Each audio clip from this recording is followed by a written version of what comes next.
दोस्तों नमस्कार। मैं आज उस घर में हूँ जहाँ से स्वतंत्रता के संग्राम की अलख को पूरे कुमाऊँ में फैलाने का एक नायाब तरीका अपनाया गया। यहाँ हमारे साथ हैं आदरणीय तारादत्त पांडे के परिवार के सदस्य, उनके सुपुत्र और उनकी पुत्र बहुधू, जो कि इसके बारे में बताएंगे। मैडम, सबसे पहले आप अपना परिचय दे दीजिए। मेरा नाम चंचला पांडे है। मैं एक रिटायर्ड प्रोफेसर हूँ जी। MBPG कॉलेज से रिटायर हुई, हिस्ट्री विभाग में कार्यरत थी, HOD थी वहाँ। अच्छा। हाँ। हाँ सर, आप अपना नाम और पता बता दीजिए। मेरा नाम दया किशन पांडे, जी। पंडित तारादत्त पांडे का सुपुत्र। हाँ शिक्षा विभाग से प्रधानाचार्य पद से रिटायर हूँ जी। और मैं उनकी पुत्रवधू और लखनऊ यूनिवर्सिटी में पढ़ा हूँ। अच्छा सर, पिताजी ने अपने अथक प्रयासों से मुझे रजवाड़ों के बीच में पढ़वाया। अच्छा सर, वहाँ राजा महाराजा के बेटे पढ़ते थे। हाँ। पिताजी भी अपने को राजा ही समझते थे, क्योंकि वो 5 गांव के जमींदारी थी उनके, जी जी, उनके चाचा की और उनके पिता की। हाँ। अच्छा सर, मैं एक जानकारी लेना चाहूँगा कि मुझे जो जैसा आपके द्वारा बताया गया कि स्वर्गीय तारादत्त पांडे जी के द्वारा स्वतंत्रता संग्राम में अथक प्रयास किया गया।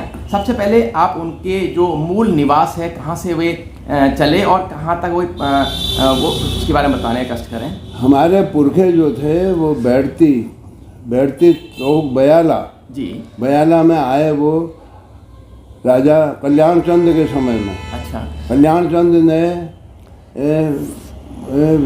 चौखुटिया के राजा कचूरी राजा को आदेश करा जी, क्योंकि वो हार गया था लड़ाई में। हाँ। कचूरी राजा को आदेश करा बागदेव को। बागदेव ने 5 गांव की जमींदारी हमें बख्शिश दी जी। और तब हम बयाला आ गए। अच्छा। और बयाला में मेरे पुरखे मालगुजार रहे शुरू से ही। जी। हम रामचंद्र पांडे जी।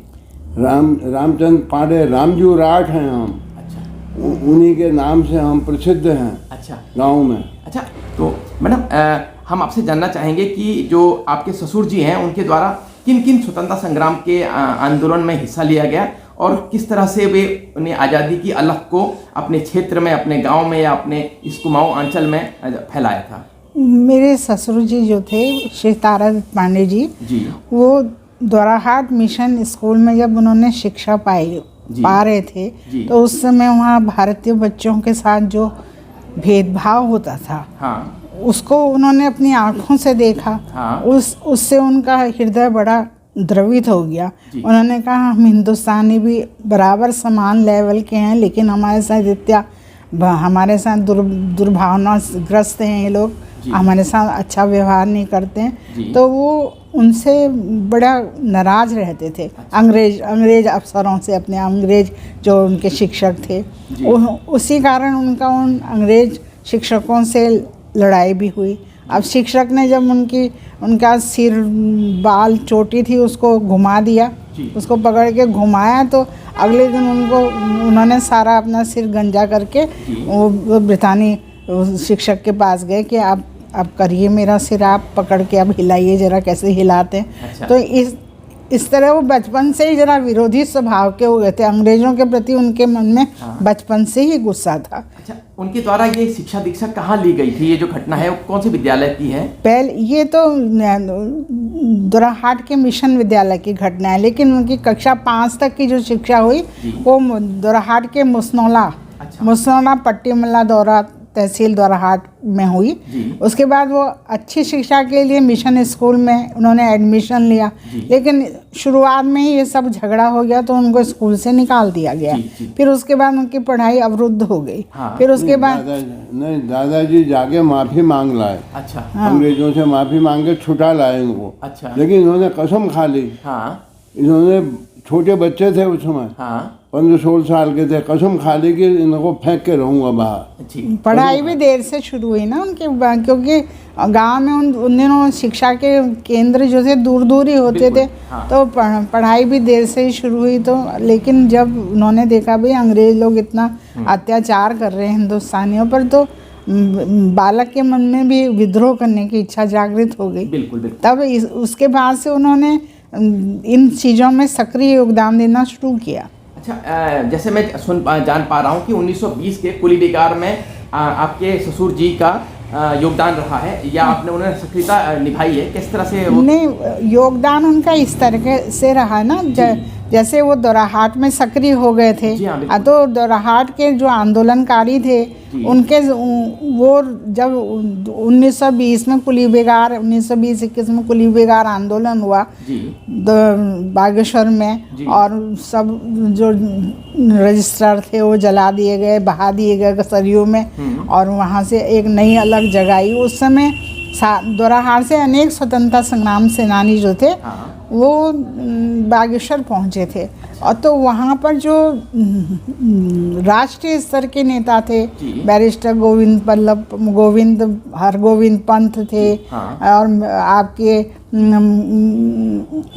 मदन मोहन उपाध्याय थे, और आपके विक्टर मोहन जोशी थे। इन लोगों को उन्होंने नज़दीक से देखा, उनके विचारों को जाना, उनके विचारों से सहमत हुए, और उन विचारों के साथ एक नई चेतना लेकर, एक नवीन उत्साह लेकर वो वापस दोराहाट लौटे हैं। फिर उसके बाद वो सक्रिय रहे हैं। फिर 1931 के आंदोलन में, 1942 के आंदोलन में उन्होंने बहुत सक्रिय भाग लिया और है। पंत जी ने गोविंद वल्लभ पंत के ससुर हरगोविंद पंत अल्मोड़े के वकील, बहुत बड़े वकील थे। वो हमारी स्टेट के मुकदमे लड़ते थे। और उसमें मैं बच्चा था उन दिनों, वो सर्टिफिकेट में लिखा हुआ था कि पंडित तारादत्त पांडे स्वतंत्रता संग्राम के दौरान मेरे दाएं हाथ थे। दाएं हाथ मतलब बहुत एक्टिव, पूरा सहयोग करने वाले। बिल्कुल, मैं समझ गया। और गोलापार में जो आंदोलनकारी छिपे थे चोरगिला के जंगल में, उनको शांति प्रसाद लाला के वहाँ से राशन पहुँचाते थे।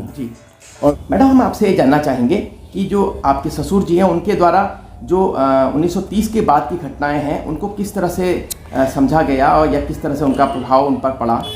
हाँ, 1930 में जब महात्मा गांधी ने एक नया आंदोलन छेड़ा, जो कि इतिहास में सविनय अवज्ञा आंदोलन के नाम से जाना गया, उस समय सारे हिंदुस्तान में उस आंदोलन को लेकर एक नई चेतना जागृत हुई। नमक बनाने के लिए सत्याग्रह किया गया। इस आंदोलन के दौरान पंडित तारादत्त पांडे भी खुलकर जो है राजनीति में आए, और उन्होंने रानीखेत के तत्कालीन ब्रिटिश अफसर द्वारा जब बयला गांव में उनको पकड़ने के लिए दबिश दी गई, तब उनके दादा ने उस समय अपने छोटे बेटे शिवदत्त पांडे को मालकुजा नामित कर दिया था। परंतु उनका गजाधर पांडे जी का गांव में बहुत दबदबा था, इस कारण अंग्रेज वो मान्यता होने से उनके बीच बचाकर तारादत्त पांडे को बंदी होने से उस समय बचा लिया गया। अब इसके बाद ब्रिटिश अफसर से गजाधर पांडे को माफ़ी मांगनी पड़ी।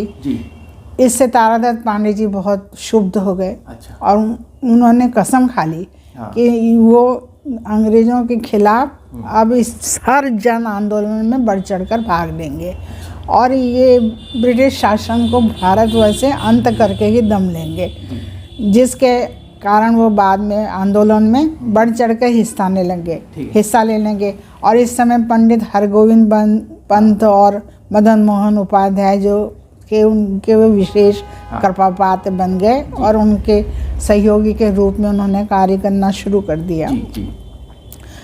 अब 1900 क्या हरगोविंद वल्लभ पंत ससुर थे गोविंद वल्लभ पंत के, तब गोविंद वल्लभ पंत भी उनके मित्र बन गए।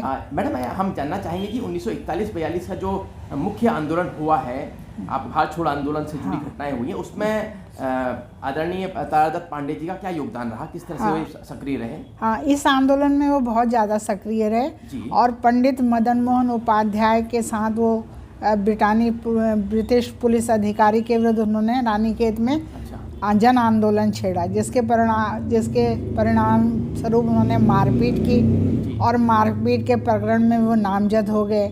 और पंडित मदन मोहन उपाध्याय के साथ वो छिपने के लिए, पुलिस कार्रवाई से बचने के लिए उनको नेपाल के को भागना पड़ा। और रास्ते में उन्हें किसी पुलिस अधिकारी ने ही अपने घर में शरण दी। लेकिन जब उस पुलिस अधिकारी को ये पता चला कि ये आंदोलनकारी हैं, उनके संग एक व्यक्ति और थे, 3 व्यक्ति थे ये लोग, और ये जब तीनों व्यक्ति भागने के लिए निकले तो वो पुलिस अधिकारी को पता चल गया है कि ये आंदोलनकारी हैं, तो उन्होंने उनको अपने घर में शरण तो दे दी। लेकिन दूसरे दिन वो ब्रिटिश अधिकारी को बताने के लिए अपने घर से निकल पड़ा। ये बात उनकी पत्नी को पता चल गई। तो उनकी पत्नी ने उन आंदोलनकारियों से कहा कि मेरे पति आपको गिरफ्तार कराने के लिए चले गए हैं और आप यहाँ से भाग जाइए। तो उन्होंने कहा कि भाई अभी हम कैसे भागें। तो उन्होंने उनको लेडीज़ के कपड़े दिए, तीनों को, और खाना बना के दिया। और खाना बना के उनसे कहा कि आप तुरंत भागो यहाँ से, मेरे पति अभी ब्रिटिश अधिकारी को लेके आते ही होंगे। तब वो तीनों वहाँ से नेपाल होते हुए वो अलग नेपाल भाग गए तीनों, वो जंगल के रास्ते गए वो लोग। फिर वहाँ नेपाल में रहते हुए उन्होंने जन आंदोलन को जगाए रखा। लेकिन वो कितने दिन तक वो लोग एक खंदक में छुपे रहे। और लेकिन उसके बाद जब महात्मा गांधी ने आह्वान किया कि भाई अब जो लोग छुपे हुए हैं, जो भूमिगत हो गए हैं, वो सब बाहर आ जाए, तब वो बाहर आ गए। और तो जन आंदोलन के समर्थन में न्यायालय, परगना मजिस्ट्रेट राय भावर के सम्मुख आकर उन्होंने आत्मसमर्पण किया। तब परगना मजिस्ट्रेट राय भावर ने नैनीताल के फौजदारी वाद संख्या के अंतर्गत उनको डिफेंस ऑफ इंडियन रेलम के अंतर्गत 7 माह का कठोर कारावास, 30 रुपये जुर्माना अदा किया, और 30 रुपये जुर्माना अदा न करने के 2 माह की सजा का अतिरिक्त कारावास दिया। जुर्माना भी दिया, लेकिन उन्हें उनसे जुर्माना भी ले लिया गया और उनके घर की कुर्की भी कर दी गई। तो 2 माह की अतिरिक्त सजा भी उनको हुई। तो अब उनको 8/2/41 को उनको 1941 को जेल भेजा गया था और दिनांक 13/10/41 को उनको रिहा किया गया, जिसके परिणाम स्वरूप उन्हें 15 एकड़ जमीन मिली। त्याग पत्र दिया। हाँ, जेल में रहने के दौरान ही उनके फिर ये गोविंद बल्लभ पंत से भी भेंट हुई। वो भी उस समय जेल में थे। फिर यहाँ से उनके संग उनके अच्छे संबंध बने और काफ़ी वो रिश्ता उनका बहुत समय तक कायम रहा उनके साथ। अल्मोड़ा जेल में लेकिन उन्हें इतनी यातनाएं दी गई जेल, उन्होंने जेलर को मार दिया। जेलर को जब मारा तो उन्होंने उसे खूंखार आंदोलनकारी मानकर बरेली सेंट्रल जेल में शिफ्ट कर दिया गया। और बरेली जेल में तो उनके साथ बहुत अत्याचार और जुल्म किए गए, जिसकी कोई सीमा नहीं है। अच्छा गुरु जी, आप कहते हैं कि अभी जो इनके आपने वाकया बताया था जेल, बरेली जेल का, जरा उसे बताएंगे। हाँ, उस बरेली सेंट्रल जेल में भी मारा उनको। जेलर ने जी हल्ला करते थे। वो तसला बजाते थे, तसले में भोजन मिलता था। तसले में जी, थाली में नहीं मिलता था। और दुर्व्यवहार करते थे तो वो हल्ला करते थे। पेड़ पर चढ़ के भी उन्होंने नारे लगाए। तो नीचे बुलाया, जेलर शराब पी रहा था। जेलर के पास लगे, जेलर ने शराब की बोतल फोड़ी उनके सिर में। तब गोविंद बल्लभ पंत आए बीच बचाव में जी। और जवाहरलाल नेहरू को कॉल किया। नेहरू जी नहीं आ पाए, लेकिन पंत जी के आने ही पर जेलर ने माफ़ी मांगी। और उन्हें फिर वहाँ से शिफ्ट करके उनको आधा लीटर दूध और मक्खन और वो दिया गया उन्हें ताकत के लिए। वो सुनाते थे वो। मैं भी इस्तीफा दे दिया स्वतंत्र भारत में। जो मिला नहीं लिया उन्होंने, वो बिल्कुल निर्मोही व्यक्ति थे ना, कुछ नहीं लिया उन्होंने, अपनी सरकार से कुछ लिया ही नहीं। पेंशन तो नरेंद्र तिवारी जी ने दिलाई।